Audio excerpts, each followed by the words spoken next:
Assalamualaikum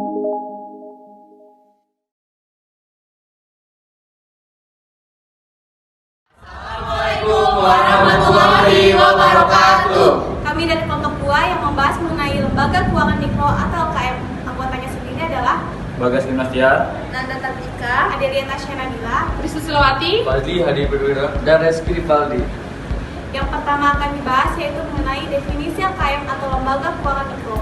Lembaga keuangan mikro adalah lembaga keuangan yang khusus didirikan untuk memberikan jasa pengembangan usaha dan pemberdayaan masyarakat, baik melalui pinjaman atau pembiayaan dalam usaha skala mikro kepada anggota dan masyarakat, pengelolaan simpanan, maupun pemberian jasa konsultasi pengembangan usaha yang tidak semata-mata mencari keuntungan.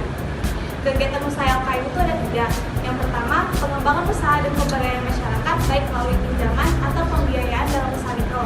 Yang kedua, kegiatan usaha yang dapat dilakukan secara konvensional atau berdasarkan prinsip syariah. Yang ketiga, LKM dapat melakukan kegiatan berbasis fee sepanjang tidak bertentangan dengan ketentuan perundang-undangan di sektor jasa keuangan. Jadi tujuan dari lembaga keuangan mikro itu ada 3. Yang pertama, meningkatkan akses pendanaan skala mikro bagi masyarakat. Lalu yang kedua, membantu peningkatan pemberdayaan ekonomi dan produktivitas masyarakat. Lalu yang terakhir, yang ketiga, membantu peningkatan pendapatan dan kesejahteraan masyarakat. Kewajiban memperoleh izin usaha lembaga keuangan mikro itu dibagi menjadi 2. Yang pertama, lembaga yang akan menjalankan usaha lembaga keuangan mikro setelah berlakunya Undang-Undang Nomor 1 Tahun 2013 tentang lembaga keuangan mikro wajib memperoleh izin usaha lembaga keuangan mikro. Lalu yang kedua, permohonan izin usaha sebagai lembaga keuangan mikro disampaikan kepada kantor regional atau kantor OJK atau direktorat LKM sesuai tempat kedudukan LKM. Selanjutnya akan dibahas oleh Bagas. Bentuk badan hukum LKM itu sendiri ada 2, yaitu koperasi dan perseroan terbatas.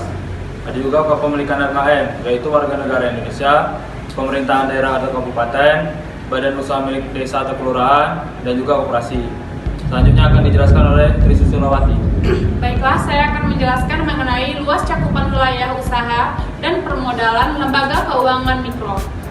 Yang pertama, luas cakupan wilayah usaha suatu LKM berada dalam suatu wilayah desa atau kelurahan, kecamatan atau kabupaten atau kota sesuai dengan skala usaha masing-masing LKM. Yang kedua, skala usaha LKM yang dimaksud ditetapkan berdasarkan distribusi nasabah peminjam atau pembiayaan sebagai berikut.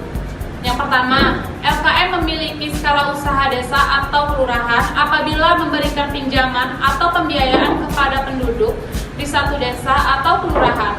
Yang kedua, LKM memiliki skala usaha kecamatan apabila memberikan pinjaman atau pembiayaan kepada penduduk di 2 desa atau kelurahan atau lebih dalam satu wilayah kecamatan yang sama. Yang ketiga, LKM memiliki skala usaha kabupaten atau kota apabila memberikan pinjaman atau pembiayaan kepada penduduk di 2 kecamatan atau lebih dalam satu wilayah atau kabupaten kota yang sama. Selanjutnya, modal LKM terdiri dari modal disetor untuk LKM yang berbadan hukum PT atau simpanan pokok, simpanan wajib, dan hibah untuk LKM yang berbadan hukum koperasi dengan besaran. Yang pertama, wilayah usaha desa atau kelurahan sebesar 50 juta. Yang kedua, wilayah usaha kecamatan sebesar 100 juta. Yang ketiga, wilayah usaha kabupaten atau kota sebesar 500 juta. Selanjutnya akan dijelaskan oleh Fazli. Oke. Di sini ada transformasi LKM. LKM wajib bertransformasi menjadi bank perkreditan rakyat atau bank pembiayaan rakyat syariah jika ada 2 hal. 1. Melakukan kegiatan usaha melalui suatu wilayah kabupaten atau kota tempat pendidikan LKM, atau yang kedua, LKM telah memiliki ekuitas paling kurang 5 kali dari persyaratan modal setor minimum bank perkreditan rakyat atau bank pembiayaan rakyat syariah sesuai dengan ketentuan peraturan perundang-undangan, dan jumlah dana pihak ketiga dalam bentuk simpanan yang dihimpun dalam 1 tahun terakhir paling kurang 25 kali. Jadi persyaratan modal setor minimum bank perkreditan rakyat atau bank pembiayaan rakyat syariah sesuai dengan ketentuan peraturan perundang-undangan. Laporan keuangan LKM ini ada 3. Pertama, LKM wajib menyampaikan laporan keuangan secara berkala setiap 4 bulan untuk periode yang berakhir pada 30 April, 31 Agustus, dan 31 Desember kepada OJK. Yang kedua, penyampaian laporan keuangan dilakukan paling lambat pada akhir bulan berikutnya. Ketiga, ketentuan mengenai laporan keuangan LKM diatur dalam surat edaran OJK. Selanjutnya dijelaskan oleh Rizky Rivaldi. Baiklah, larangan bagi LKM terbagi menjadi 6. Yang pertama itu menerima simpanan berupa giro dan ikut serta dalam lalu lintas pembayaran. Dan yang kedua, melakukan kegiatan dalam usaha valuta asing. Yang ketiga, melakukan usaha perasuransian sebagai penanggung.